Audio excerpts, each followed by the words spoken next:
for boxing. All right, y'all. So, you know how it is in boxing. You know, topics come and go. They get hot for a minute, and then eventually, you know what I'm saying, it's on to the next topic. And then sometimes the same topics come back up, and it becomes, you know, all of a sudden the cry or the mantra for why something isn't happening. So let me elaborate on that.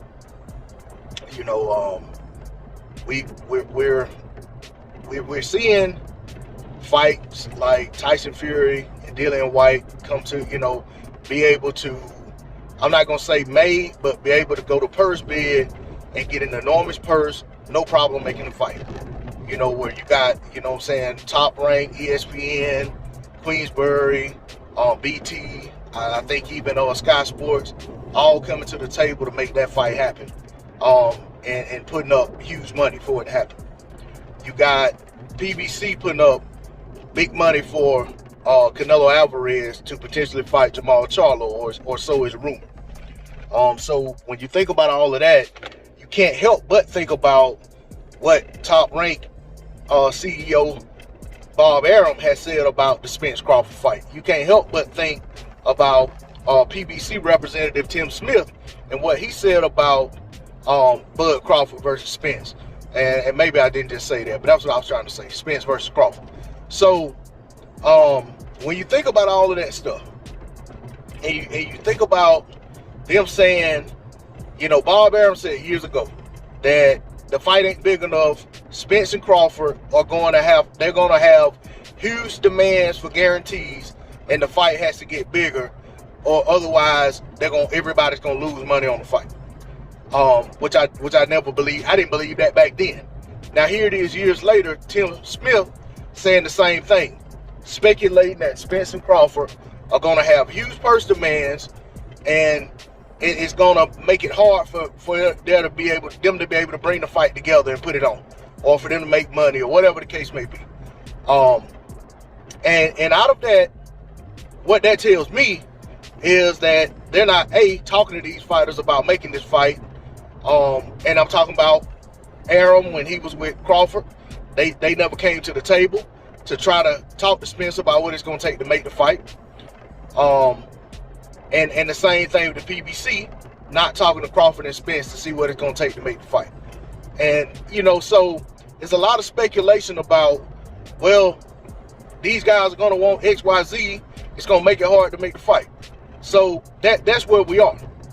But somehow out of that, we go back to, well, Bud Crawford has unrealistic expectations.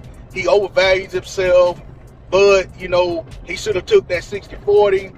He's trying to get too much money, and that's why the fight can't happen. How? How can we even get to that point if the people who have to put on the fight and put up the money don't even have enough confidence, or pretend that they don't have enough confidence that the fighter performed well to even come to the table and talk to these fighters about what kind of guarantee they gonna want for the fight. And then we still have Spence versus Ugas out there that has to take place soon, and Spence has to win that fight so that you get the Spence versus Crawford fight. And then also, if Crawford chooses to take an interim fight, he's gonna have to win his fight. So there's a lot of moving parts in the equation that still have to take place. But aside from that, when you got the people who at one point or another were in control of having the ability to try to make the fight, they were talking against the fight. That has nothing to do with what Terence Crawford says he'll take or won't take. What Terence Crawford and Errol Spence Jr. come on social media and say about the fight and about percentage splits and all of that, that's just talk. You know, Spence saying he gotta have, you know, that he'll 80-20 a brother, or, you know, 70-30 or whatever, and Crawford saying, well, okay, if it gotta be 60-40, then 60-40 must be going my way, or, you know, all of that stuff is them just talking. You know what I'm saying? And Crawford saying, I don't even know if I'll take 50-50. You know, all of that stuff. It means nothing other than stuff for us to come up and use as titles for our videos to get clicks.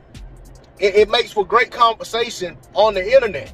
It makes for great articles about boxing. But it doesn't mean that that's the end all be all to the negotiations. It doesn't mean that Spence is at 80-20 and Crawford is at 60-40 his way. It doesn't mean Spence is at 60-40 his way and Crawford is stuck on 50-50.